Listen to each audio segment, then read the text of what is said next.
Okay, this AI development, it feels incredibly fast, right? Like almost every day something new pops up. It really does. It's constant. And it brings this huge question with it. Is all this tech making us smarter? Or maybe is Mhm. it making us a bit, duller? What's your gut feeling? Well, it's definitely the big debate right now, Yeah. especially as these AI tools get woven into everything we do. There's a real worry there about relying on them too much. Yeah, exactly. And that's what we're getting into today. We're looking at this pretty viral research paper out of MIT. It's called Your Brain on ChatGPT. Ah, yes, that one. It stirred things up. It really has. The title alone is pretty provocative. And the core finding is quite striking. Basically, it says when writers use ChatGPT, their cognitive activities scaled down. Scaled down, meaning, Maybe the parts of the brain usually buzzing when you're thinking hard, solving problems, coming up with new ideas, they were just, well, less active. huh. So easier, maybe, but less Mm. mental workout. That seems to be the implication. The convenience factor is huge, but the paper suggests it might come at a cost to, like, deeper thinking, original thought, perhaps. Okay.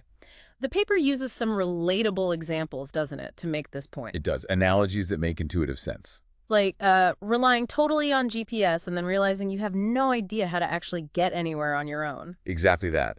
Or constantly Googling facts instead of, remembering them. With state capitals. I was terrible at those in school. Still am, probably. Right. We've all felt that trade-off, haven't we? Instant answer versus actually learning something long-term. It taps into a real human thing. It definitely does. But here's a thought. Are those older examples like GPS or Google really the same scale as what we're seeing with AI now? Is this different? That's a fair question. And it leads nicely into the counter-argument. Right, from economist Tyler Cowen. He had a piece in the Free Press reacting to this sort of panic. Yeah, Callan's take is pretty direct. Yeah. And kind of funny, actually. He basically says, do not panic. He goes on, the age of stupidity is not yet upon us, at least not compared to how stupid things already have been. Uh-huh. That sounds like Cowan.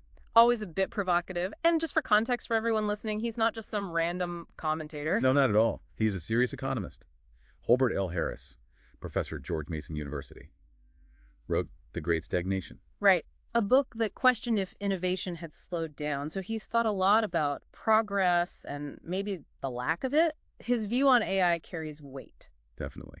And I think his point, reading between the lines, is maybe we shouldn't overestimate how cognitively active we were before AI. You mean we already took shortcuts? We were already looking for the easy way. Perhaps. Yeah. He seems to suggest that maybe this stupidity or tendency for cognitive ease isn't new. AI might just be highlighting it or making it easier. It challenges what we mean by a decline. Interesting. So that's the core tension we're exploring today. You've got the MIT warning.